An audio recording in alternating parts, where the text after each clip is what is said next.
This is They Create Worlds, episode 225, Games by Apollo. If anybody wants to find me, I'll be in the last place you would look. In a place where people used to be, a land that's called reality. You'll find me there. Welcome to They Create Worlds. I'm Jeffrey, and I'm joined by my co-host, Alex. Hello. It's a new year. It's 2025, Alex. Oh, God. If memory serves me, didn't we start this thing in the year 2015? Well, we did start it in September, so we're not quite there yet. But yes, we are rapidly coming up on being a decade of They Create Worlds, and I don't know how we survived. Indeed. That's kind of hard to believe. But yes, in September will be the 10th anniversary of They Create Worlds. We will no doubt have some kind of big special something or another involving that. I think, if I remember correctly, it roughly dovetails with our 250th episode as well, give or take. So, yeah. I'd have to do some math for that one, but yes, something like that, something crazy. Oh, dear God. Indeed. Before then, I suppose that we have to start up another topic after spending 3 whole episodes taken from our live stream talking about Dungeons and Dragons. That's right. So instead of talking about tabletop games and how they tangentially went into video games, we have to talk about something new and completely different. That being something new and looking towards the future. You know, like the moon. You know, the Apollo program. And games by the Apollo program. Indeed, today we are going to be looking at the third-party publisher Games by Apollo. The second third party to release a game on the Atari VCS. The third one formed, as I believe Imagic formed sooner but didn't release any games quite yet. They're one of the many also-ran companies that kind of jumped into the market once Activision proved the viability of third-party publishers and everyone realized that this video game thing was really taking off. And they were also the first one to fall out of the market as all of the fallout of the crash began to hit. But in between there, even though they were only in existence for not that much over a year, they provide a very interesting story because it's very tempting to just kind of lump all of these also-ran companies together into, and then a bunch of companies that had no business getting involved in the video game industry got into the industry and they didn't know what they were doing and they released crappy games and then they all went bankrupt. While that's certainly true of some companies, that's not really the way it was for all of these companies. These are all individuals with their own stories and friends and keys and credit cards. Games by Apollo definitely can sustain a closer look, give us an idea of why this company got into this business, what actually kind of went okay for them to some degree, and then why they collapsed horribly in the end. So really, it's the poster child, or at least a really good case study, in just how these companies came about, why they came about, what really attracted them in, what kind of product they made, then really how everything collapsed for these companies. Exactly. I would definitely say that. But didn't you just say that? Yes, but then you said it back to me. That's called banter, Jeffrey. We're on a podcast. We have to banter a little bit, give the people some give and take, some color commentary. Oh, that's what we're calling this now. Okay, I understand. Remember, kids, we are going to give you a podcast, and you can give us feedback, likes and subscribes, and 5-star reviews on Apple Podcasts or your podcasting service of your choice. Or if you really, really, really, really like us, give us some money. Indeed, as we do have a Patreon. Look at you, Jeffrey, doing the professional thing that podcasts are supposed to do in their episodes and remind people to like and subscribe. We almost sound like we know what we're doing. Remind me again how many years we've been doing this? Roughly 10 years, and our marketing is, I believe, as Bluto put it in Labyrinth, that just dates how old we are, bad. Indeed. So yeah, Games by Apollo, a very interesting case study. in the frenzy that occurred in the Atari VCS market after the success of Space Invaders and the success of Activision as a third party. Okay, so where do we start off with this story? Do we start off with a person, a people, specific company, some sort of proto company, some sort of other company that decided, I'm going to make an ancillary thing here? Or did this just spawn whole cloth out of the video game industry quagmire of games? Giggity, giggity. Well, really just a little bit of a few of those things you just mentioned. Because it definitely starts with both a person and a company that decided, hey, this video game thing is kind of cool. Maybe we should do that too. The individual in question is a Texan by the name of Patrick J. Roper. Sadly, I don't have a lot of information on the background of Mr. Roper, who did die in an auto accident in the 1990s, so there probably won't be too much more info forthcoming. At least from retrospective sources, there may be some newspaper profiles buried deep in an archive somewhere that has more information, but nothing that's been made available through newspapers.com or other online sources yet. I do know that Patrick Roper, as I said, was a Texan, specifically from Richardson, Texas, a suburb of Dallas. I also know that he was, at the time he decided to get into the video game business, he was in his 30s, mid to late 30s, so a bit of a young guy. He definitely was a bit colorful and definitely had a bit of the delusions of grandeur thing going on, as we will find out more and more as we delve into the Games by Apollo story.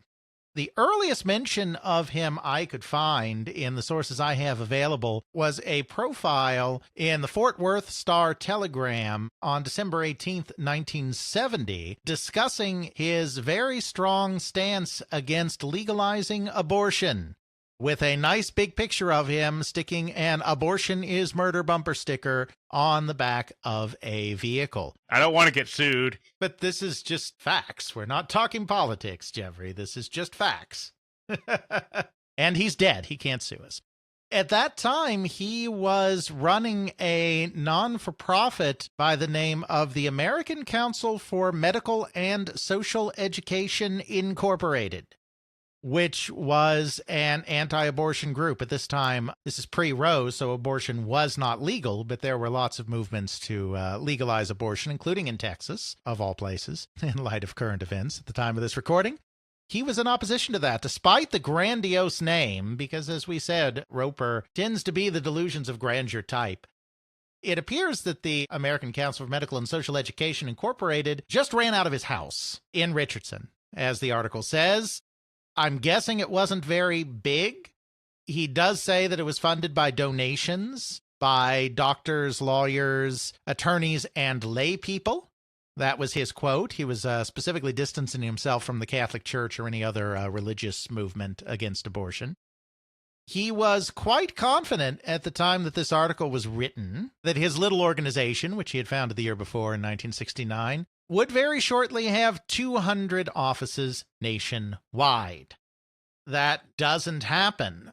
I bring all of this up, though, not just because it's the first that we know of Roper and we want to give a bit of a profile of him, but it's the first sign of kind of an MO that we're going to see him repeat in the video game business, which is he's going to start something very small and then feel empowered to very, very aggressively expand it within a short period of time. So he's really one of those people who starts something and then self-promotes it to such a degree that it sounds bigger than it really is, more important than it really is, and therefore hopefully gets more money, usually doesn't, and then it just implodes. Yes, I think it's fair to say that there's a little bit of all of that in our good friend here.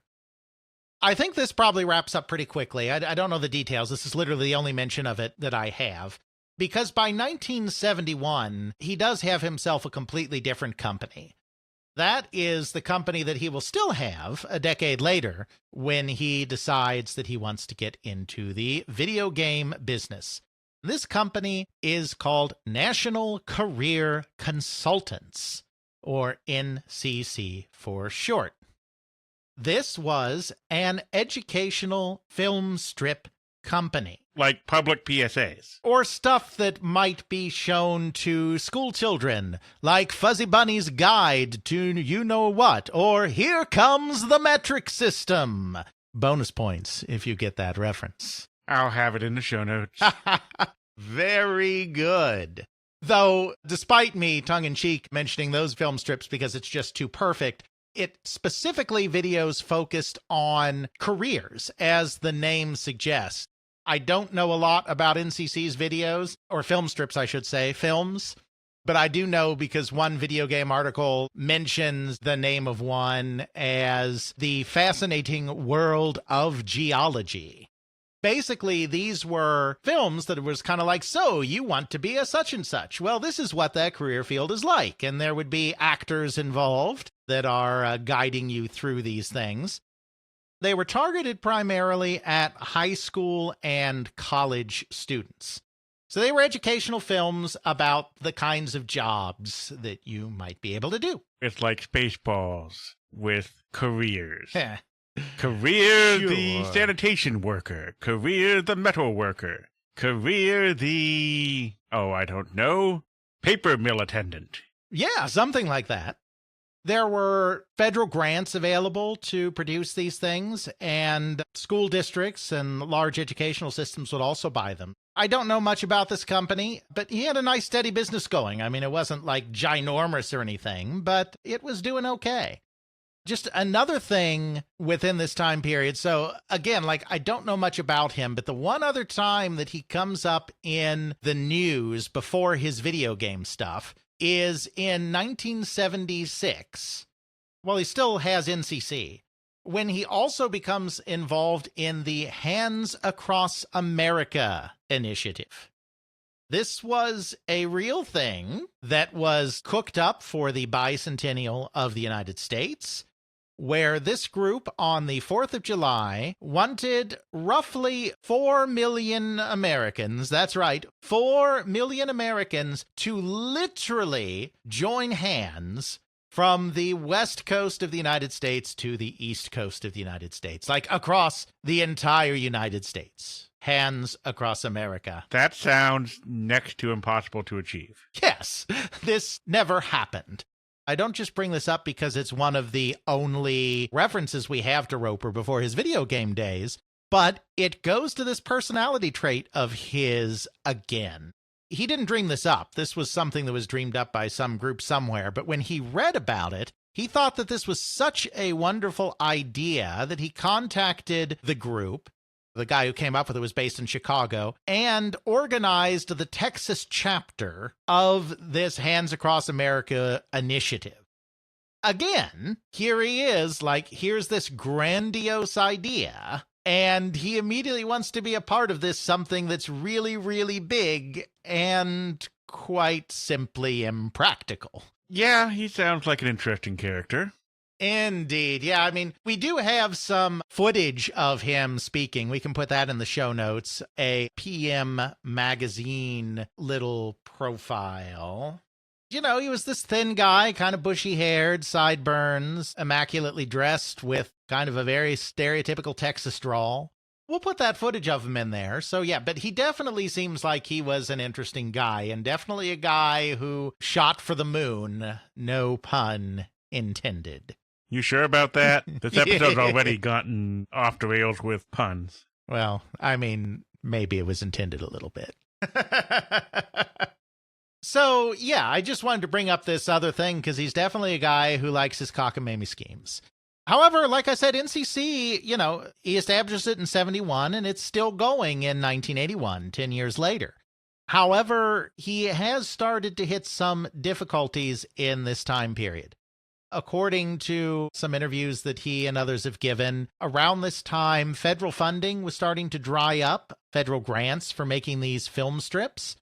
Also, apparently, he was really hurt by a new California law passed a few years earlier in 1976 called the Pupil Proficiency Law. This law established basic standards in reading, writing, and arithmetic for California students that they had to meet and provided a comprehensive exam that they had to pass in order to graduate from high school. This was part of educational reform in California. Now, even though the law was passed in 1976, the first class of students that would be impacted by this law and required to take this test and meet these standards to graduate was the class of 1981. California school districts have been frantically getting ready for this, so their educational resources, let's just say, have been going in slightly different directions than the fascinating world of geology. So instead of spending money on teaching with videotapes and wonderful carts with large CRT screens and a little VCR underneath, Alex knows what I'm talking about. Indeed. We were going to put money into proper things like how to do math and what the word is defined as. Ha! Exactly. So less money to throw NCC's way. So the business wasn't bankrupt by any means, but it was in a little spot of trouble. He could tell that things were starting to dry up, and so he had to look for alternatives. Of course, the first thing he very logically thought of was staying involved in the areas that he was already in the business of, by which I mean video cassette production or film production. So at first he looked into entering the video cassette business and seeing if he could get sub-licenses from the major motion picture companies, the movie studios, to release their stuff on video cassette. That didn't go anywhere because they had already kind of made the deals they wanted to make in that space. There was no room for him there. Then he also thought about getting into film production himself. I mean, he was already in film production. It was very low budget educational films. And decided that that really wasn't going to be an avenue for him either. But it turns out that our man, Mr. Roper, was also a fan of the video games. According to employees at the time, he would actually sometimes raid the petty cash at NCC to go play arcade games. You know, what's a little corporate embezzlement? Indeed, and he also liked the home games, and Roper's a bit of a promoter, so I wouldn't take this necessarily literally, but I'm sure it went somewhat similarly to this. It just may not be quite this pat. But according to Mr. Roper, in Video Games Magazine, the moment that he decided that he was going to found a video game company, and I quote, "It was October 9, 1981 at about 9:30 in the morning. I had played football on Intellivision the night before, and it just hit me like a bolt.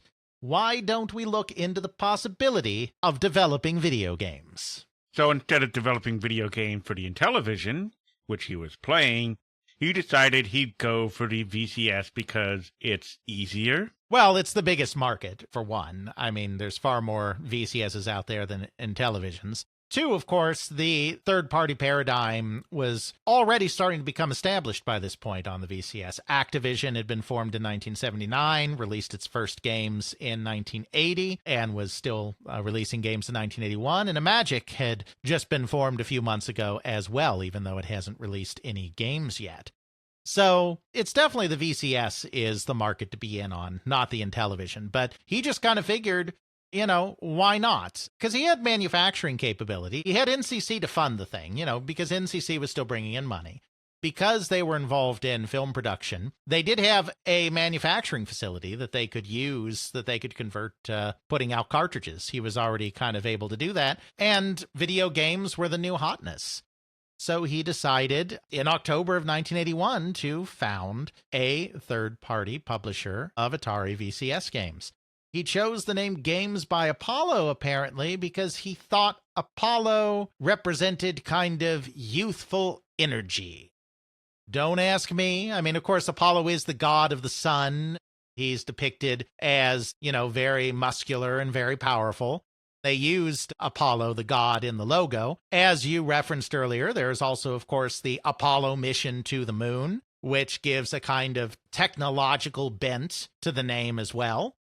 Yeah, I mean, I don't know that I agree with him about, youthful energy and exuberance, but yeah, sure, Games by Apollo. Why not? I mean, if you're going to have games that you're going to play and enjoy, they might as well be games made by a god. Absolutely. Of course, he has no connection with this business, no expertise in this business. He's starting entirely from scratch. He has no people on staff that can do this thing. He decides to place an ad, and he places his ad in two places, in his local Dallas area and also in the San Francisco Chronicle, because he figures that he might be able to snag some Silicon Valley folks. Just general ad saying, game programmers wanted. Funnily enough, the ad is not answered by a person from either of those markets, but is instead answered by a gentleman in Iowa named Ed Salvo.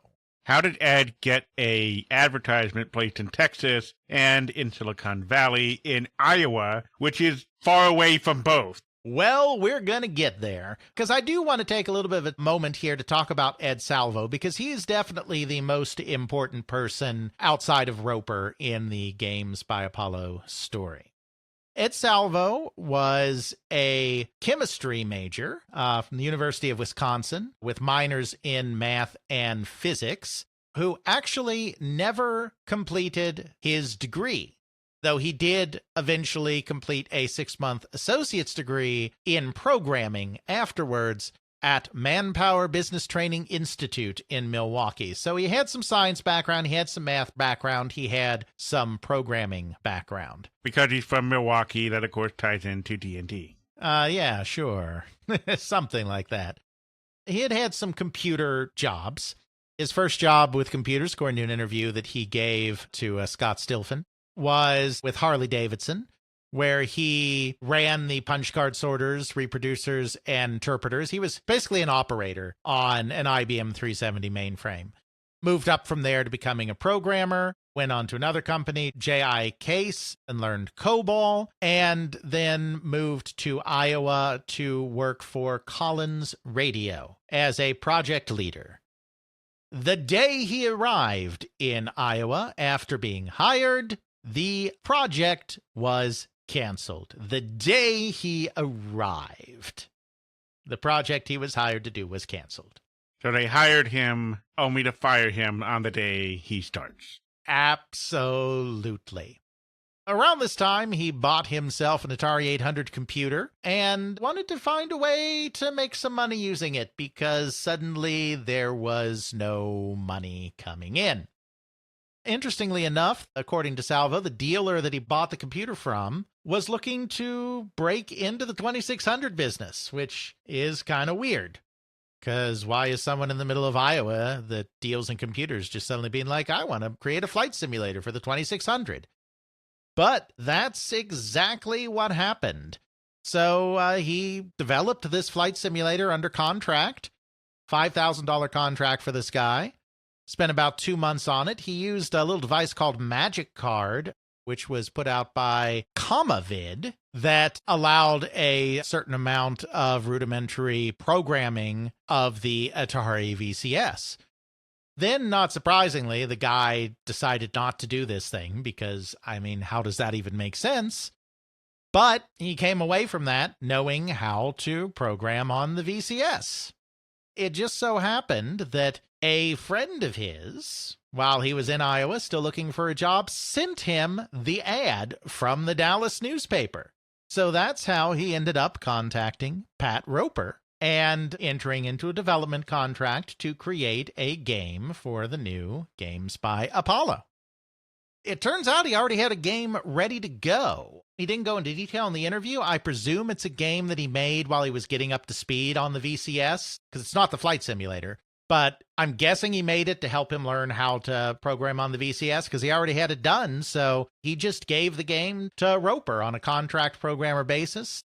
This game, which was then released in December 1981, making Games by Apollo the second third party to release a game on the Atari VCS, was a little game called Skeet Shoot. Skeet Shoot is not exactly the best of video games. We have to understand a couple of things here, though. First of all, it was created in 4 weeks. Let's all remember that E.T. was created in 5 weeks. So not a lot of good hope there. Second of all, this was Ed Salvo still learning the program. Salvo's a very good programmer, and we're going to see much better from him as our story continues to unfold here. But this was him learning. This game is really quite basic. It's a skeet shooting game. Skeets launch. You can angle the arm of your character with the gun, and you shoot the skeets for points. It's very basic. It's very repetitive. It's not too challenging. It doesn't have a lot to recommend it. When you think about the games, I mean, in 1977 or 1978, this would have probably been an acceptable VCS game. But when you think about the games that are hitting the market in 1980, 1981, this is just not up to snuff. Yeah, I can see what you mean by that. Looking at the gameplay here, I'm not even sure how it determines where your character is. Yeah. So you can be on the whole right side of it and it shoots off to the left. How are you supposed to shoot it then? Because shooting to the left shoots the middle. So, yeah. It also had a game-breaking bug in the original release as well that messed up the screen. That was later corrected, but did not exactly make it any more appealing to anybody. No seal of approval for quality there. Indeed, and you know, one of the problems with games by Apollo, most people don't look at most of the games by Apollo catalog. They just look at a couple of games. Skeet Shoot is one of the games that everyone looks at, and Skeet Shoot is held up as one of these, look at all of these dumb companies that don't know what they're doing getting into video games. If Skeet Shoot was typical of the output of the company, that would be totally fair. However, it's really not. It really is because it's an introductory program. And the other thing, it's funny, it's so bad. There's one profile of Games by Apollo that's trying to tell a little bit of the history of the company, you know, contemporaneous to the times, that says that Skeet Shoot was created by a high school student, which is wrong. Ed Salvo, you know, has an associate's degree and has been in the workforce for some time. He is not a high school student, but it was believable to the person writing that article that this is something that some high school student just dashed out on their own time. That's very telling. Either that or they just conflated the fact that he didn't go past a high school diploma with high school student. Uh-huh. Yes. So that's Skeet Shoot. It's their first game. It's not very impressive, but it's a start. And the thing is, this is the end of 1981. So, you know, product is moving. There's such a shortage of product in the industry. The product is moving, whether product is particularly good or not in 1981, just because there's such a huge gulf between supply and demand. So Skeet Shoot does okay. I mean, it's not a bestseller or anything, but it does well enough that Roper feels he can continue. Immediately after that, Roper offered Salvo a full-time job to head development for Games by Apollo. Well, actually, even before Skeet Shoot, he offered him that job. He turned it down. He thought it was too risky. Even after Skeet Shoot sold, he still didn't want to join the company, but he did agree to do another contract to do a second game. That second game, it's possible it was the company's most successful game, just because, quite frankly, of when it released, when it didn't have as much competition, and was certainly a much more technically proficient game than Skeet Shoot was. That was a game called Space Chase, one word, which was released in January of 1982. So again, this game was developed very quickly, and that's going to also become a hallmark of Games by Apollo. Salvo's gone back and forth in interviews. In one interview, he said he did it in 6 weeks. In another interview, he said he did it in 9 weeks. But either way, that is a very short amount of time to do a game. This game is just a little more impressive than his first game. First of all, it has a scrolling playfield, which is not very common on the VCS. The VCS is capable of doing vertical hardware scrolling. This is not quite the first game to do it. Atari released a soccer game that did this a couple of years back.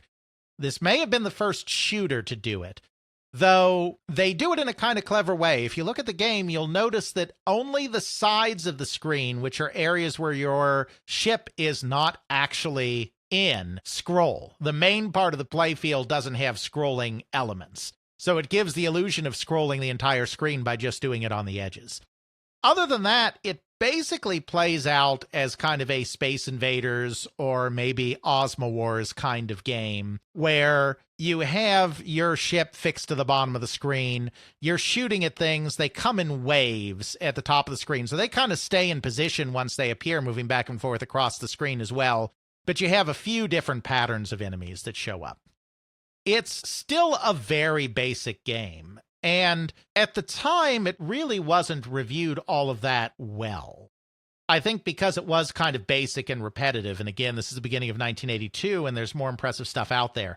However, it's a far cry from Skeet Shoot. I mean, the scrolling is impressive, the graphics aren't bad, and the other thing that kind of sets Games by Apollo apart in this time period is they actually hired dedicated audio engineers.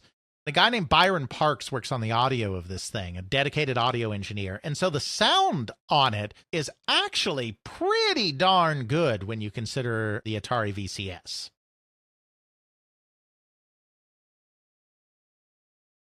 Okay, I'm looking at this game now. It's interesting. You do have that side scrolling on the left and right like you're talking about. And it's also a little bit of a curvature to the planet. So it's almost like you're going over a planet in orbit. I'm not sure how he quite did this. I'm looking at the top where the patterns on the left and right come in.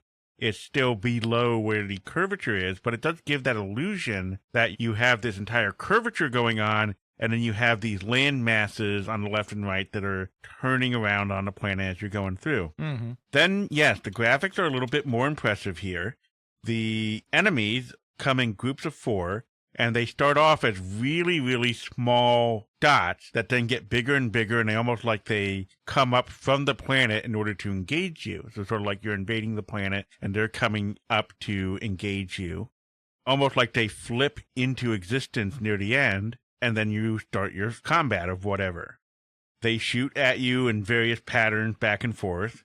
The sound is a lot better. The explosions when you take out a enemy ship is a bit more impressive, a little bit of bassiness to it. The lasers are still your standard bleep, bloop, bleep, bloop kind of thing, but they are better than just a straight up ding, ding, ding. There's a little bit of audio interest there. You have a change in pitch a little bit to give it a little more dynamic to prevent audio fatigue, but it's still very, very repetitive.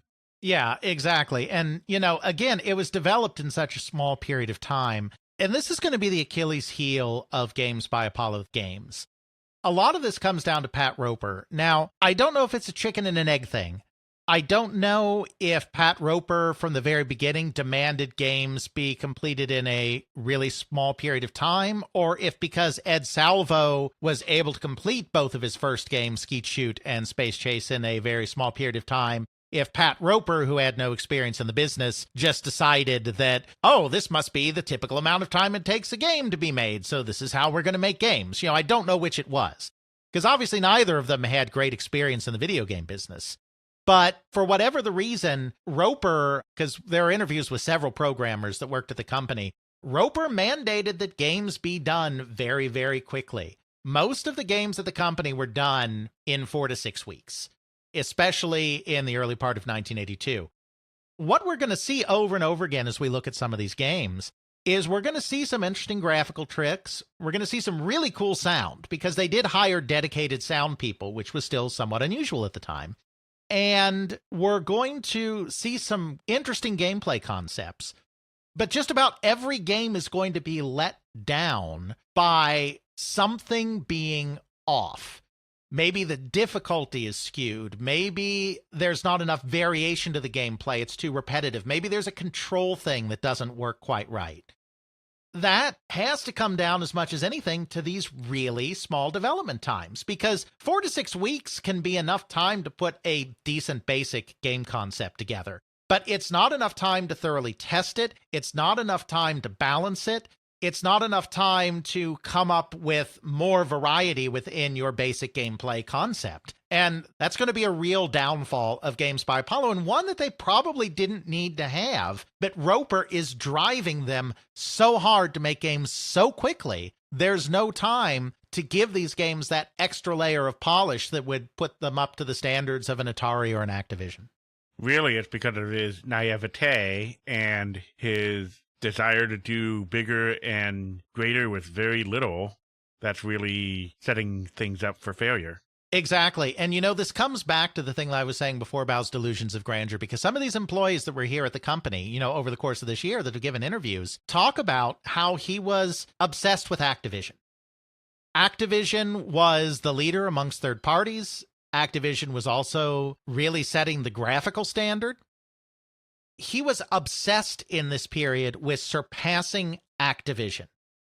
As one employee put it, if he heard that Activision was planning to do 27 million in sales, then Roper wanted to do 28 million in sales. If he heard that Activision had a campus of 7 buildings that were each 7 stories high, then he would want a campus of 8 buildings, 8 stories high. Activision had been in existence for a couple of years at this point. It had come into being in 79, released its first games in 1980. So Activision already had a lot of product on the market. And I have to wonder if, because of this obsession with being number one very quickly in the industry, if he wasn't trying to push out all of these games so fast because he felt he needed to catch up to the competition. You don't catch up to the competition by trying to equal the number of games they put out over 3 years in the course of a single year. That's not good. It's about quality, not quantity. Exactly. He also, in some of the interviews he gave, he talked about he wanted Richardson, Texas, the town that he was in, he wanted that to be Games by Apollo's town, basically. Like, he wanted to be the biggest thing in Richardson. Dallas was shot not that far down the road. He basically wanted to be the J.R. Ewing, to make the reference there, of Richardson, Texas. Like, he had all of these bold ideas, and he wanted to do all of this immediately. I think that really hurt a company that otherwise, I don't really want to say may have had a chance, because everything's about to blow up, right, with the crash. And even if you are well established, you're going to be brought to your knees and near being taken out as a viable company. It took out Atari. It took out practically everyone. And the ones that did survive either had to completely redefine themselves in some new way or got liquidated and the names got acquired by something else. Right. So, I don't want to say that without that focus that they would have survived, because everyone was probably doomed anyway.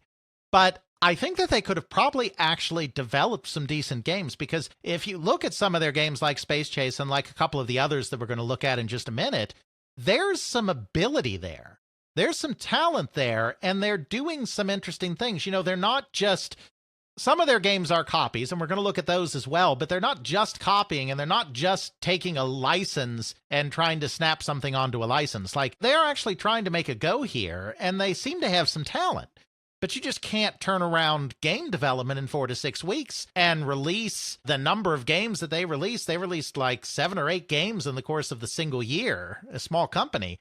You can't do that and expect the quality to be there. You just can't. But it does seem that this drive was coming from Pat Roper and his burning desire to just rise straight to the top of the industry. He said in interviews that he expected by 1983 to be the number one third-party developer, which is just madness when you consider the companies like Activision are out there. Not much hope at that point, because if you're putting out an ET every few months, that's not a good look. Right.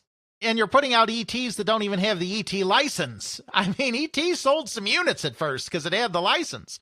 Now, some of the games were a lot better than ET, just to be clear. But yeah, your point still remains. Anyway, that Space Chase came out at the beginning of the year. After that, Ed Salvo did come on as the director of product development and started hiring because Roper wanted to build up really fast. Salvo in interviews says that he hired 25 developers. I think he's misremembering a little bit. Other sources say there were more like 15 developers working there.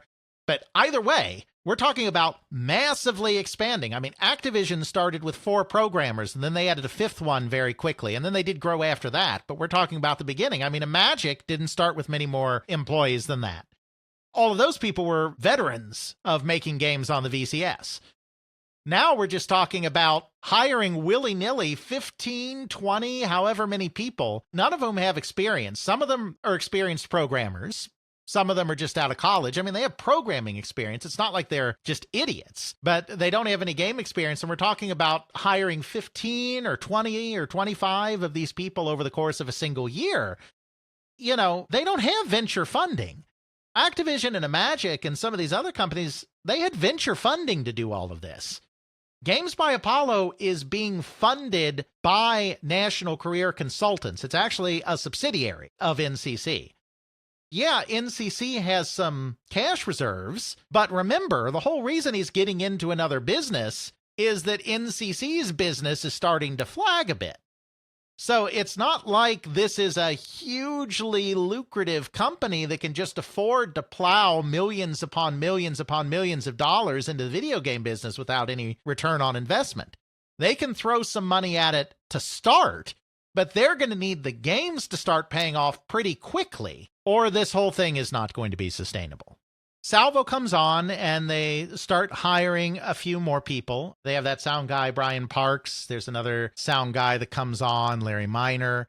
They hire some of their first programmers, a guy named Dan Oliver, who was actually an artist and came to interview with the company as an artist, but had also done a little bit of programming. He was right out of school. So decided to also try his hand at games, was brought on.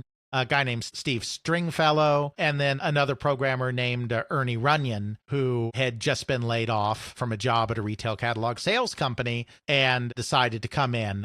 His brother-in-law lived in Richardson, and so he relocated to Richardson and then saw the ads that were being placed in the Dallas papers by Roper and joined the company as well. There's some others that come on as well, some which we'll talk about, some of which we won't, but these are some of the very first ones that come on. They're responsible for making the next wave of games for the companies. They have 2 games out. Skeet Shoot came out in December. Space Chase came out in January. And then already by June, they're releasing 4 more games. Think about this. This company did not exist before October. These people were not hired till maybe January or February, somewhere around there. Ernie Runyon believes he was hired in March. So these guys were being hired in like February and March. Already by June, they're putting out 4 more games in addition to those first games that came out. Just to put this into perspective, Activision and Magic were companies that were founded by veterans of the industry that had worked at Atari and Mattel, right? Right. And here you have a bunch of largely green programmers who have limited programming experience, let alone have specifically video game programming experience. And then you're telling them, I want you to spit out a game every month and a half. Yeah, right. Activision was founded in October 1979. It did not release its first games until August 1980. Magic was founded in 1981. And didn't release its first games until the spring of 1982. These companies took like 6 months to ramp up to making their first products. Meanwhile, Games by Apollo puts its first game out 2 months after it comes into being, puts out a second game a month after that, and then just 4 or 5 months after hiring a bunch of other new employees, puts 4 additional games out. I mean, that is not how the pros are doing it. So maybe that's not the best way to go about this. Just throwing that out there. Anyway, June 1982 is when the next 4 games come out. All 4 of these guys are involved in these games. Ed Salvo puts out another game, and again, another game that he did in 4 weeks, according to his own interview, called Racquetball. Now, again, Racquetball has the beginnings of an interesting idea to it. There hasn't really been a racquetball game. There have been a couple of ball and paddle games, including on the VCS, that are basically racquetball games, but, they're Pong variant style racquetball games. Racquetball has a very interesting perspective, where this kind of pseudo 3D perspective, very similar to something like, say, Tennis from Activision. It has these little animated figures. You're launching the ball against the wall and, trying to hit it before it bounces twice or whatever the rules of racquetball are. You get a point every time you're successful. There's even a shadow. It doesn't look like a shadow because of color limitations, but it's meant to be a shadow that is used to try to give you the position of the ball on the screen, which can be hard to do on the Z-axis. So this is all very interesting on its face. But the problem comes again that this was a game created in 4 weeks. The speed of the game is a bit wonky. It can be really hard to see where the ball is, even with the shadow. In fact, some reviews say that the shadow hurts rather than helps your ability to see the ball. Again, it's another game that has interesting concepts, but is hurt most likely by just not taking the necessary time to fine-tune the bloody thing. The game's interesting. It does have that really fascinating faux 3D look to it. I see what you mean exactly with the whole shadow hindering, because I'm just trying to track it with my eyes. I'm not even trying to play. The ball seems like it's all over the place. I'm not even sure how deep into the playfield it is, and then you have your players going back and forth trying to hit this thing. It really makes me think that it would work so much better if they had an additional, let's say, month to just polish this, where they could just be, okay, maybe we can come up with a better way to make it easier to track the ball on the screen. Maybe we can do something better with the perspective, because you have a lot of unused space on the left, right, and top. So maybe if you make it so that the depth isn't so wide angle, maybe we could have something that works a bit better as far as keeping track of where the ball is and where the players are. Absolutely.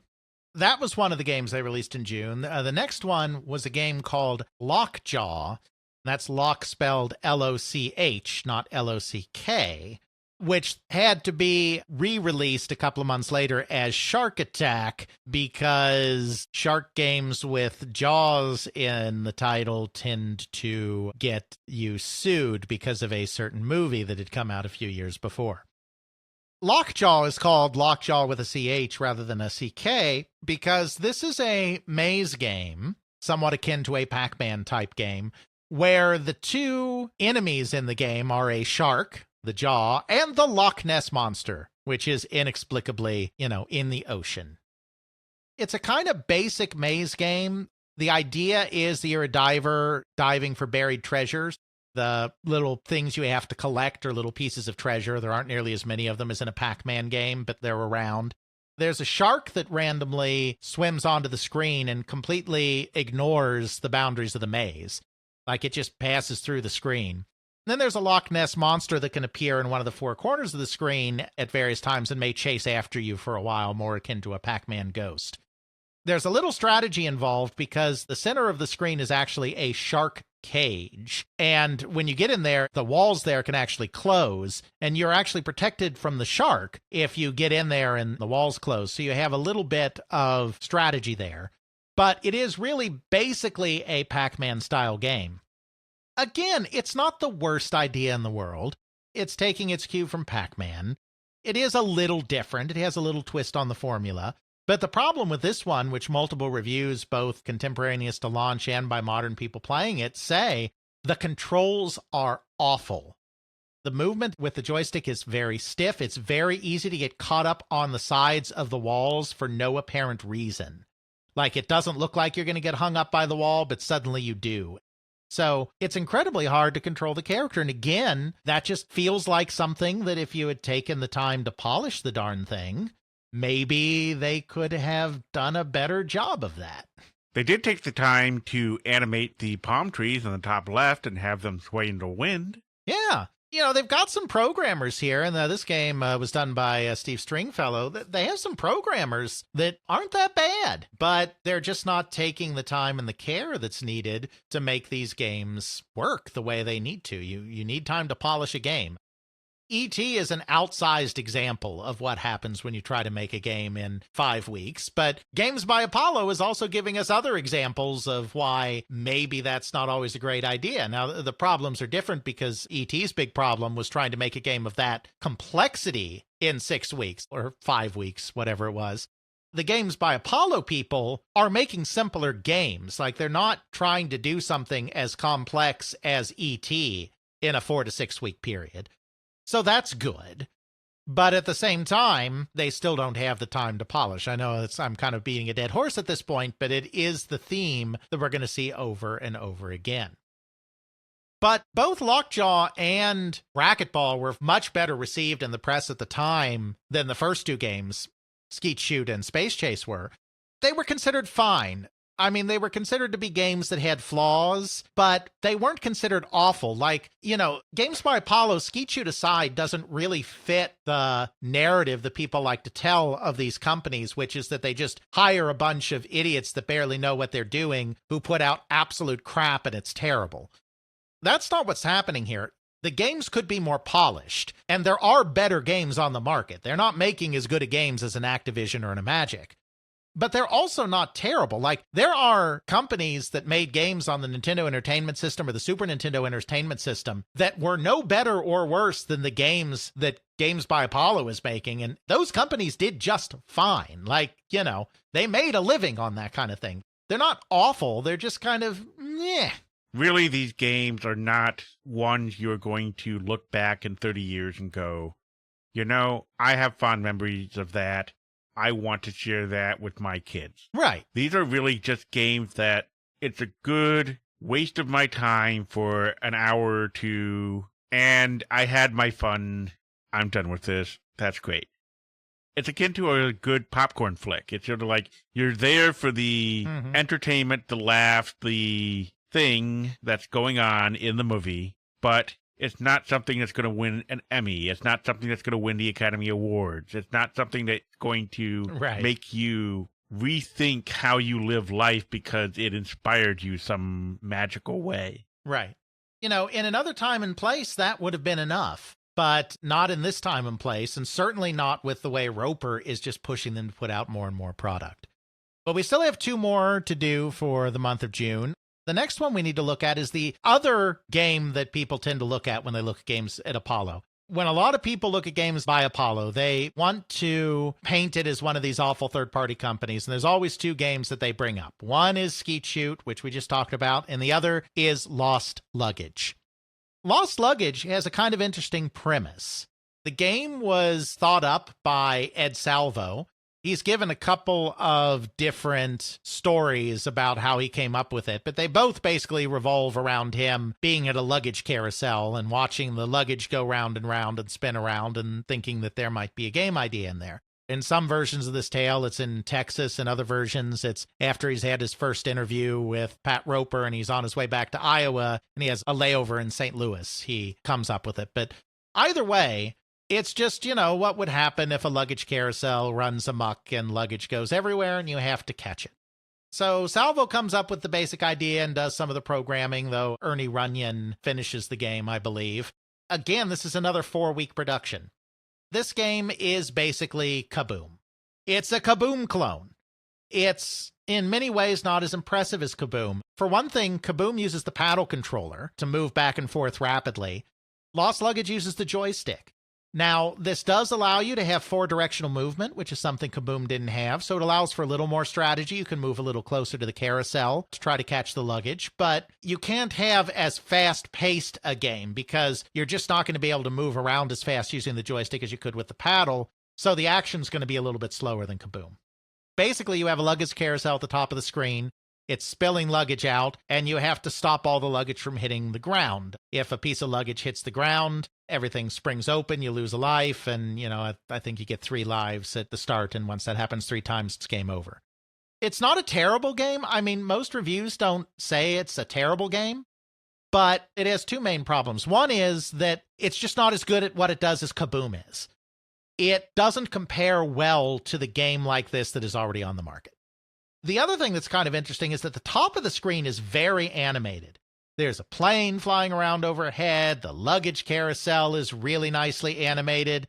Then your characters that you're using to catch the luggage and the luggage itself are just very bland and aren't animated at all, which is just kind of odd that all of your most impressive graphical elements are in parts of the game that aren't actually part of playing it. Reviews at the time basically said this is fine, especially for maybe your younger players, but we already have Kaboom, so what's the point?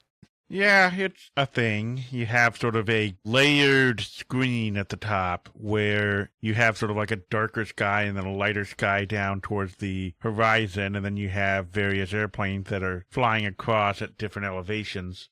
then the luggage carousel, so to speak, at least to me, looks more like a runway. Huh. You have a little dot at the very top, which I guess indicates when it starts flashing, that's when various luggage starts shooting down at you, and then you're supposed to go back and forth trying to catch it. Watching some gameplay of this, it just seems like this just boils down to wiggle yourself back and forth and hope you hit everything. Yeah. I can only assume that this suffers from a problem with a lot of games of this era where you have very little fine-tuned control over the speed of your character. So I imagine if you hit it gently left or gently right, it's just going to go zooming off. It's not going to account for the degree of tilt on the joystick. Indeed. And, it was fine as a game. It was fine. It just wasn't super duper special in any way. So this is the other game most people tend to look at. They can tend to look at Skeet Shoot and they tend to look at Lost Luggage. And they're like, Skeet Shoot is just bad all around. Lost Luggage isn't bad. It's just mediocre, but it has a kind of lame luggage premise. So these are looked at as games like, this company is just all sorts of wrong. But, at the same time, they have something like Space Chase, which is a little interesting. And they have a game like their final game in June, which was actually fairly well received at the time, which was a game called Space Cavern.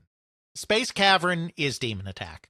Plain and simple. Just like Lost Luggage is Kaboom, Space Cavern is literally just Demon Attack. And this has been admitted. The programmer of the game was Dan Oliver. Basically, Pat Roper went to the January CES and saw Demon Attack on display because Magic was displaying it there. It was released in April. Demon Attack was the best game of the show. I mean, Demon Attack was a great game, became a massive hit, sold something like 2 million units. Pat Roper saw that and was like, I want one of those. So that's what Dan Oliver made, is he basically just made Demon Attack. It's got somewhat vibrant graphics. The gameplay's not terrible. It's not as good as Demon Attack. So just like Lost Luggage suffers from not being as good as Kaboom, Space Cavern suffers from not being as good as Demon Attack. But reviewers at the time were generally like, hey, this game is actually kind of fun. We're kind of okay with this. We kind of like it. We haven't really gotten into the marketing for these games yet, but you even have marketing for Space Cavern. Yeah, this is the only one they did a TV commercial for, I believe. Yeah, but I'm just watching the commercial, and I mean, I could believe this as being actually fairly high quality for a sci-fi show of this era, especially made for TV, maybe even a low-budget movie. I think that ties into NCC's ability to make video product. Taking that skill set, and they were able to market this. And that makes me wonder if they could have marketed with that video stuff some of these games, if that might have helped them out to an extent. You have the guy running around in the cavern. He's shooting things. He's a guy in a white jumpsuit, has his laser pistol, shooting all around, being shot at, and then it just has this quick little change over to this guy in the game who's just in a white jumpsuit, shooting up at whatever these things are that he's shooting at. It's an interesting game in that, like you said, it's like Demon Attack, but you have at most 2 enemies at any given time, and yeah, just not a lot of variety. But I think that, again, comes down to we spit this out in 4 to 6 weeks. Pretty much.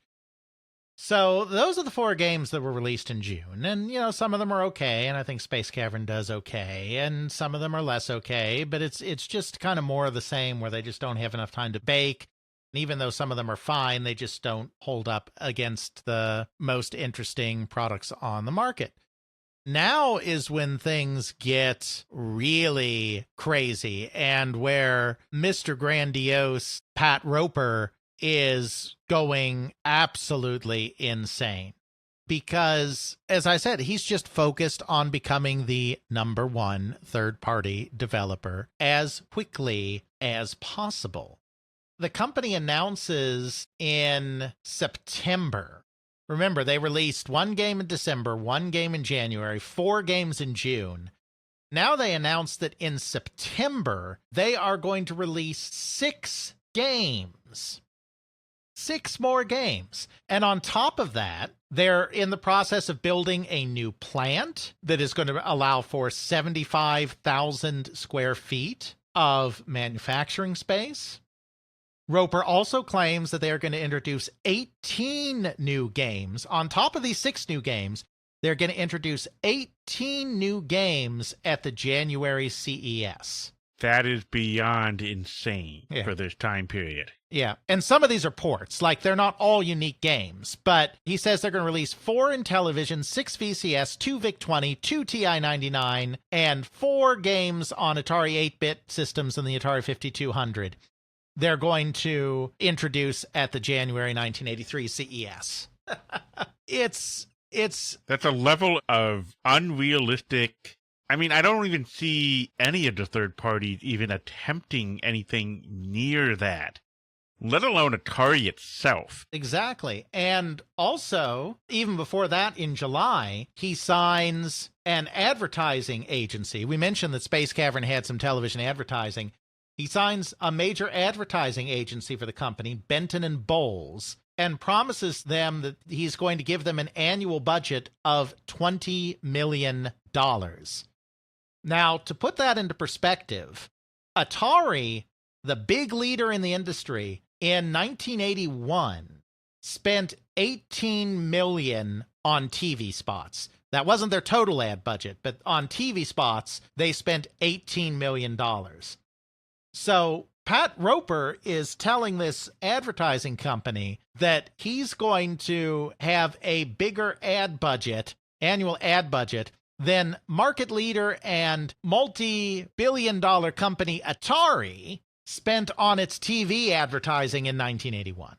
Okay, where is he getting all this money from? Is it from embezzlement? Kids, today you need to give us money so that you can have a career called donator. You're going to donate to us so that we can spend on advertisement so that you can convince your parents that they need to buy video games for you. Well, I tell you one way that they tried to do it. But yes, he is funding things through NCC, and he does need his games to sell eventually to justify all of this. But yeah, the initial funding is coming from NCC. And one way he's trying to do this is kind of funny. One thing that they decide to do with Space Chase is they create a special version of Space Chase that they call a personalized or monogrammed version of Space Chase, where when your ship is destroyed in the game, your initials will flash on the screen. See, it's personalized because your very own initials show up on the screen when your ship blows up. This version of Space Chase can be yours for the low, low price of $99.95. Not $99.99.99? No, $99.95. Okay, I'm pulling out the inflation calculator. So, kids, would you like to spend $328.85 on a video game just so that your initials can appear on it? Remember, this wasn't the manufacturer's suggested retail price, but in point of fact, in this period of time, you could buy an Atari VCS in most places for like around $140, $150. So you're talking like 2/3 the cost of a VCS for a single game. Yeah.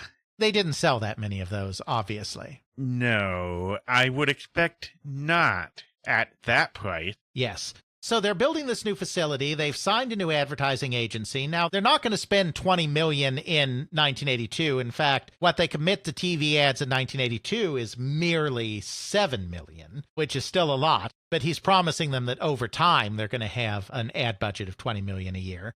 According to the employees, he's also talking about other things. He's talking about buying a personal helicopter or a company helicopter, whatever. Why? Well, because who doesn't want a helicopter? He's got this new plant that he's building, but he's also talking about building a campus of multiple buildings. He's just throwing money at everything and is trying to release games at a frenetic pace after 4 to 6 weeks of development, just throwing them out there. In the beginning, it's working a little bit. According to them, Space Chase was back ordered by 200,000 units because, again, in late 81 and then also in early 82, because the market hadn't caught up yet, retailers were ordering everything they could. So, a lot of his early games were on back order because he couldn't make them fast enough to reach demand, which was just egging him on. Space Cavern had pre-orders from retailers of 75,000 units before Oliver even started programming it. He had already pre-sold 75,000 units into retail. The market was crazy in this time period. We know that. We talked about this in our Crash episodes. But Roper is being crazy even in the context of this overheated market. Most of these games that they announced for September release do not release at all. And the ones that do release, most of them release a little later. Games that don't come out at all include a game called Kaifus, which from an unfinished prototype that leaked on the internet at some point looks like it was supposed to be an adventure-style game using some of the similar perspective to the racquetball game. They had a game called Squoosh, which was a grape stomping game that was never released. Another game called Pompeii was in this group, which I knew nothing about other than the description in the news at the time, which said it was supposed to be a treasure hunting game in an ancient city. Those 3 games don't get released at all. And the others, only one of them actually comes out in September. The others come out a little bit later. The game that comes out in September is actually very interesting. It's a game called Infiltrate. The thing that makes this game interesting is it is basically elevator action before elevator action. In other words, did Taito rip off Infiltrate to do elevator action? I think they might have. Now, obviously, elevator action being an arcade game has better graphics and is more advanced, but in this game, you're playing a secret agent. You're moving between a series of platforms by riding on elevators. There are enemies bouncing around that you can shoot to eliminate, and your goal is to gather documents that are scattered across the levels of this platform structure. That's elevator action. Yeah? I'm going to pull these up side by side here. Elevator action has some more bells and whistles, like you go inside doors and enemies pop out of doors and you have the ability to kneel and duck and the graphics are better, but it's basically elevator action. I can see a lot of that. You're just going back and forth, searching around, shooting things. And moving between levels using elevators. Now, Infiltrate is single screen. It doesn't scroll through a larger complex like elevator action, but the point is, I think Taito may have copied Infiltrate for the basic gameplay of elevator action. Those kinds of things are it's too similar to be coincidences. Elevators and secret agents and shooting enemies and gathering documents, that's too many similar elements. They are very similar. In a way, I kind of like Infiltrate better because you have a lot more colors going on. You have multiple levels with the platforms going up and down between each one. You're trying to get back and forth. You have the bad guys moving around. They actually do use the same elevator, and their AI looks fairly simplistic because they do seem to get stuck trying to chase after you. Yeah. I can imagine if this had time to get the proper polish, this could be a really interesting game, especially if they add some more visual interest stuff to the top and bottom of it. Maybe refine the gameplay a little bit more. They got a very solid platformer, back and forth explore thing. It kind of reminds me a little bit of Lode Runner in a way. Uh-huh. It also has some issues. For one thing, that single screen that you were looking at, Jeffrey, that's all you get. There's no variation to it. It doesn't scroll through a larger level. You don't advance to other levels that have different layouts.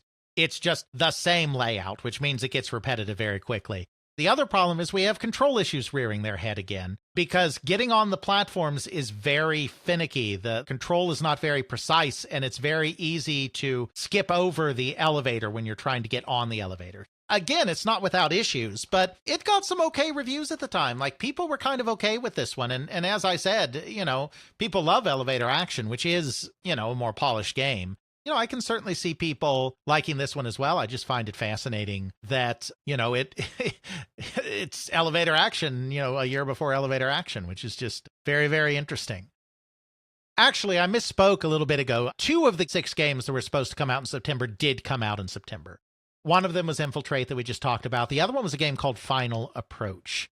This one's just kind of a mess. It's interesting concept. And again, Games by Apollo is trying to push the envelope. Like, they're not just doing also-rans. Yes, they have their Kaboom-like game in Lost Luggage. Yes, they have their Demon Attack clone in Space Cavern. But they're also doing things like Racquetball that nobody else is doing. And the same with Final Approach, which is actually an airplane landing game. There are airplanes flying around, and you have to pick one to guide in to land successfully on the runway. I hear it's incredibly difficult and very finicky, and yeah, it's not that great at the end of the day. But they're trying to do something unique, which is more than a lot of companies are doing, which are only releasing Pac-Man clones or Space Invaders clones or Berserk clones. Games by Apollo is releasing some of those games as well, but they're also releasing unique product like Infiltrate, like Racquetball, and like Final Approach. Final Approach seems interesting. You have that same curvature to the planet thing going on again, and then you have these very simple colored airplanes you are trying to guide in. It seems like you have a little cursor that you move onto a given plane, and then you take control of that plane and can move it somewhere, trying to get it to land on the runway. And then there's another visual mode you can put it in that seems to be a bit more detailed as far as landing goes. Mm-hmm. I'm not sure how much better this is than Top Gun, but I'm sure that the landing sequence of Top Gun possibly took inspiration from this. Another game with a terrible landing sequence. Yeah, I mean, I don't think it's that great from what I've seen, but, you know, kudos for trying something different. So those games made it out in September. Another game that was supposed to come out in September, 3 of them didn't come out at all. A couple of games did make it out then. Another one that came out a month later is a very interesting one, and this is a game called Wabbit, as in Wascally Wabbit, though there's no Bugs Bunny involved. The thing that makes this game interesting is it was programmed by a woman, which was very unusual at the time. A woman at the time, her name was Van Tran. She's now Van Mai, married name.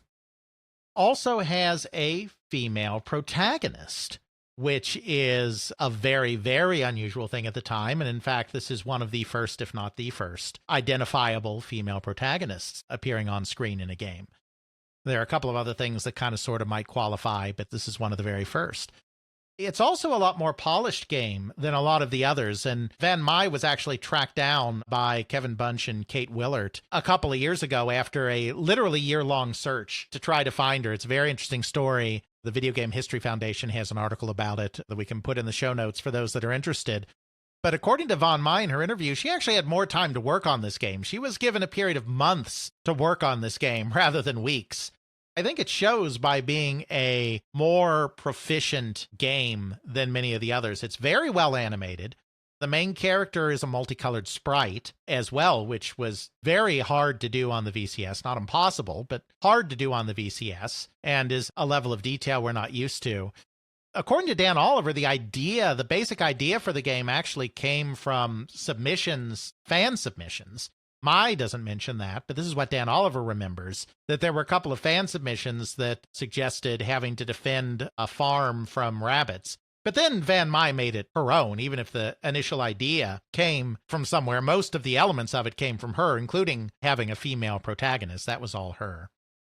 It's a fixed shooter kind of game, but you have your several rows of carrots, and you have rabbits coming in to try to steal them, and whenever the rabbits successfully steal them, they get points. Whenever you shoot the rabbits and stop them, you get points. The idea is that you have to end up with more points than the rabbits to win. It's actually quite good. It suffers a little bit, according to some reviews, on the higher difficulty levels as it speeds up. Maybe the difficulty curve could be a little smoother, but all in all, it's probably about the best game that Games by Apollo made, and I don't think it's any coincidence that it's also a game that perhaps had a little more time to gestate than a lot of their projects. So it's kind of an interesting example of what could have been at the company if all of their projects were treated with this level of care. The game is interesting. You have a simplistic skyline where you have a house on the left, a sun on the right, and a fence. But that's good for a setup for, hey, I'm at a farm, right? Mm-hmm. Then you have 10 rows of carrots that look fairly convincing as carrots, at least on an Atari 2600. You have a white rabbit that looks like a rabbit, is decently animated for running across the screen, and you're trying to hit it to make it go back into its hole before it reaches any given carrot. Yeah, you survive long enough, you gain points. The rabbit gets enough carrots, it gets points.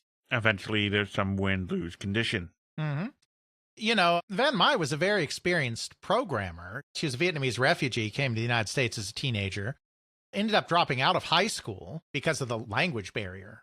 You know, a poor student or didn't want to learn or whatever, did go back and get her GED and then took night classes to learn how to program computers and had worked for the Dallas Independent School District programming computer lessons on the TRS-80.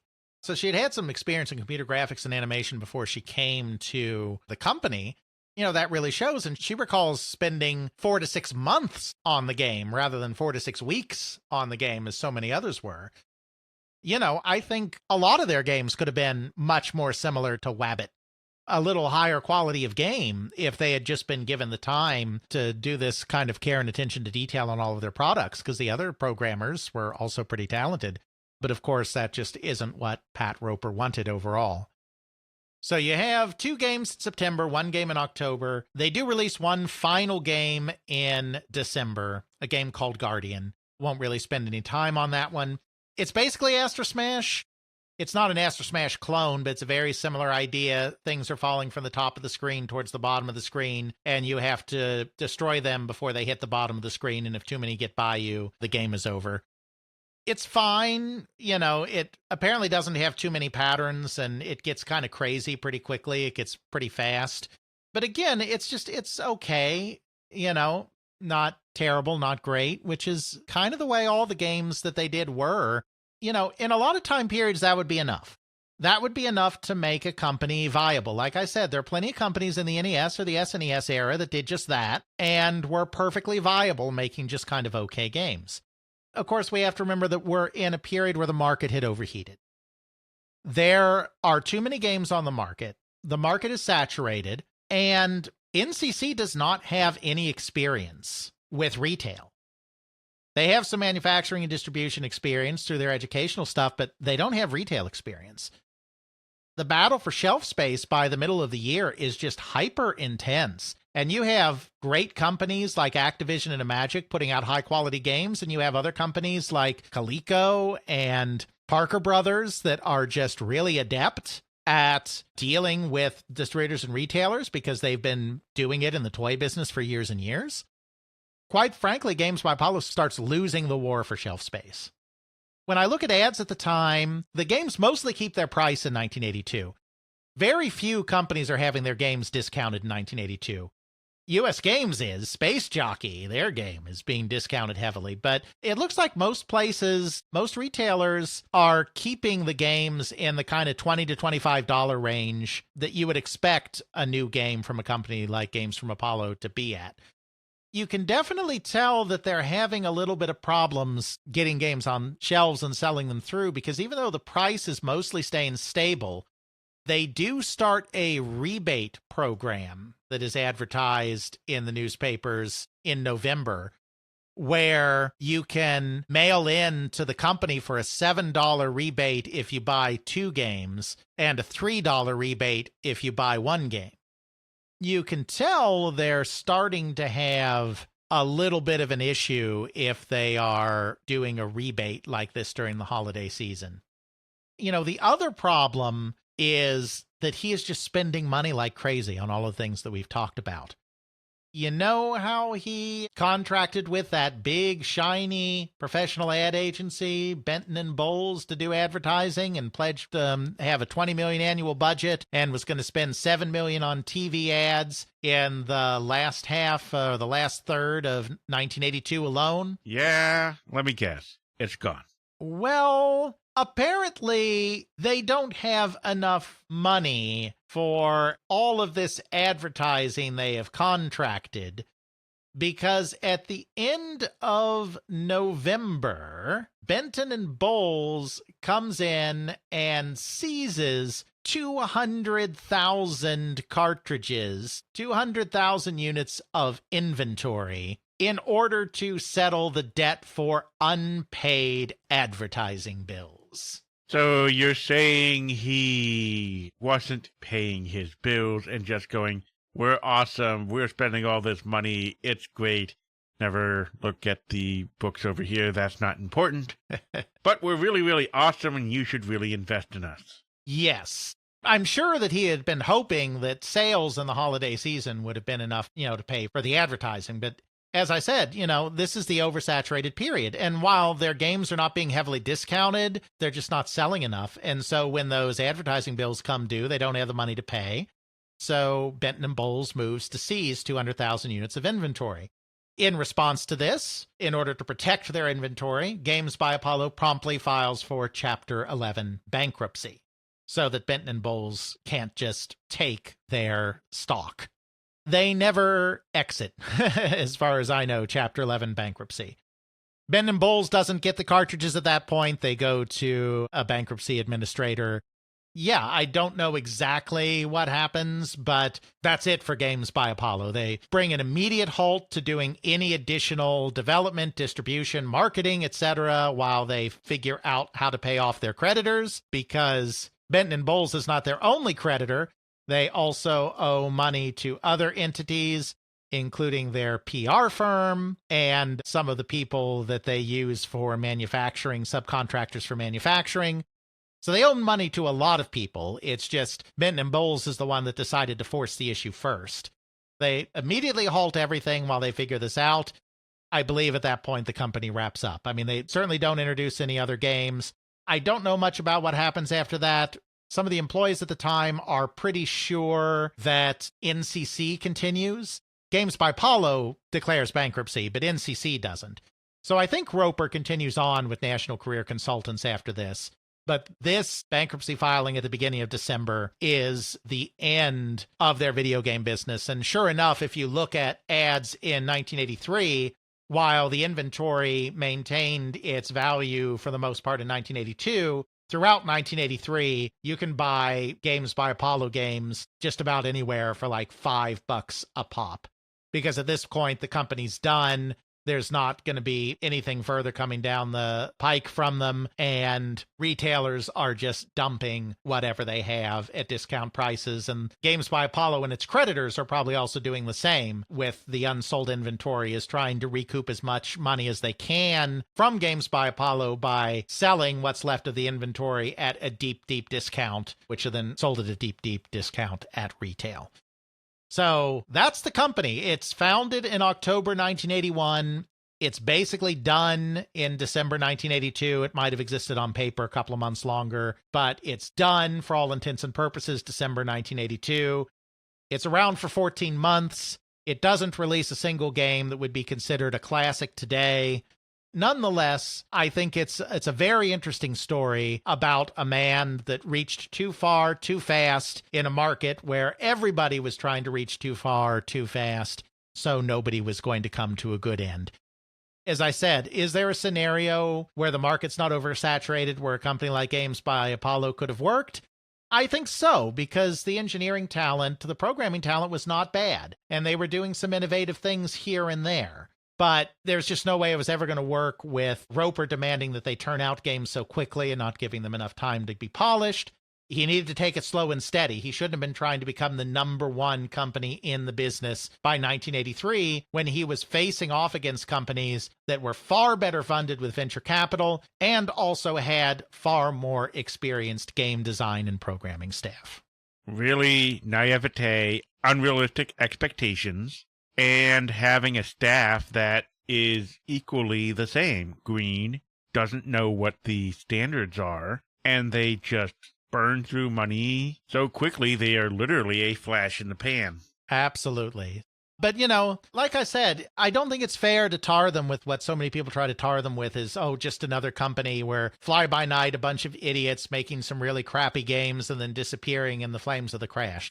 There was potential there. Ed Salvo was a really good programmer. Van Mai was a really good programmer. They were using sound people like Byron Parks and Larry Miner at a time when dedicated sound programming was not always a thing on console. They came up with a game concept that is possibly lifted or at least inspired a very popular arcade game that was eventually ported to the Atari 2600. Yeah. It's a testament that you had the germs of something good. It just could not really sustain itself with poor management. Really, it just boils down to poor management. Poor management and unrealistic expectations and the oversaturation of the market. Because, I mean, I think a company like this, even with the silliness of trying to grow too fast, a company like this might have been able to survive in the NES era. For one thing, Nintendo was only going to let you release 5 games, so Pat Roper wasn't going to be able to try to release 100 games in a single year. So he's kind of forced at that point to at least spend a little bit more time on each game and then release them at a measured pace so that, hey, I got the good games coming out all year long. Yeah. And I'm not saying that they would have been a great company under those circumstances. They were still no Activision or a Magic, even if they had had more time to polish some of their games. But I'm just saying there are other periods of time where even with some of his insanity, this might have worked. Obviously, doing too much too soon, unrealistic expectations, all of this drove it. But let's not forget the oversaturation of the market and the console crash as well, because no matter what, that was going to stomp them, no matter how good or bad they were doing at other aspects of their business. Apollo crashes and burns. It goes the way of Icarus. What do we discuss in our next episode to explore the next 10 years of They Create Worlds? Well, I'd like to do something that I believe we have not done yet on They Create Worlds. Really? We have those still? Ha ha ha. Well, I'm not saying we've never talked about this at all, but I don't think we've done this kind of episode before. We've done company episodes. That's kind of our bread and butter. We just did one of those right here. We've done episodes on genres from time to time. We've done episodes on individual games or game series, and we've done some episodes on a few important developers / programmers / what have you. But I don't think we've done a whole episode specifically devoted to a video game company business person. We talk about business people all the time, but we don't do episodes devoted specifically to a business person. Now, this is different from our other biographies where we look at people who came up with different games, good programmers, good developers. Right. I think the closest I could say was maybe the Koei couple. Yeah, but even then it was about the company. We go into a lot of information about founders, but it was about the company. So I want to do an episode on Ray Kassar as our very first executive profile. Ray Kassar is a very controversial figure. He is a figure that is much maligned in some circles, but there's so much of interest in his life and his career. I've talked to a lot of Atari executives, as we all know here. I've talked to like a dozen people at the company that held a title of president, division president, or higher. So I've talked to a lot of people that worked with Ray. It is pretty split down the middle amongst those executives of people who loved him and people who despised him as a manager. We're not talking about as a person. This is business, not personal. You know, loved him or despised him as a manager. That says something about what a complicated figure he was. And I think I've talked to enough people that worked at Atari that I've developed something of an understanding of who he is, you know, based on these interviews. So it's an incomplete picture, but based on these interviews. Of course, we talk a lot about Atari here, and I've done a lot of research on Atari. So this feels like a good way to inaugurate this new kind of episode category. We're not going to do huge numbers of these over the course of the show. There are very few executives that deserve that level of treatment where there's an episode totally devoted to them. Ray Kassar is definitely one of them, and that seems like an interesting thing to do at this juncture. All right, so instead of Ray Kassar, Warner, and Atari, we are just going to focus straight in on Ray Kassar and his life and all the crazy and all the video games and what he did and why people are conflicted and he's such a controversial figure. So, I imagine if you have half the people liking you and half the people hating you, you're probably doing something right. Indeed. So we will see you next time on They Create Worlds. The 10-year marches closer. Check out our show notes at podcast.theycreateworlds.com, where we have linked to some of the things that we discussed in this and other episodes. You can check out Alex's video game history blog at videogamehistorian.wordpress.com. Alex's book, They Create Worlds, the story of the people and companies that shaped the video game industry, Volume 1, can now be ordered through CRC Press and at major online retailers. Feel free to email us at feedback@theycreateworlds.com. Please consider supporting us on Patreon at patreon.com/theycreateworlds. If you do sign up, please do so through the website and not through the iOS app. This saves you from the 30% Apple markup.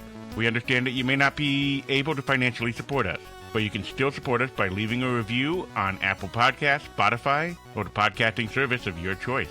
We now have the podcast available on YouTube. Please like and subscribe. Intro music is Airplane Mode by Josh Woodward, found at joshwoodward.com/song/airplane mode, used under a Creative Commons Attribution license. Outro music is Bacterial Love by Roll Music, found at freemusicarchive.org, used under a Creative Commons Attribution license.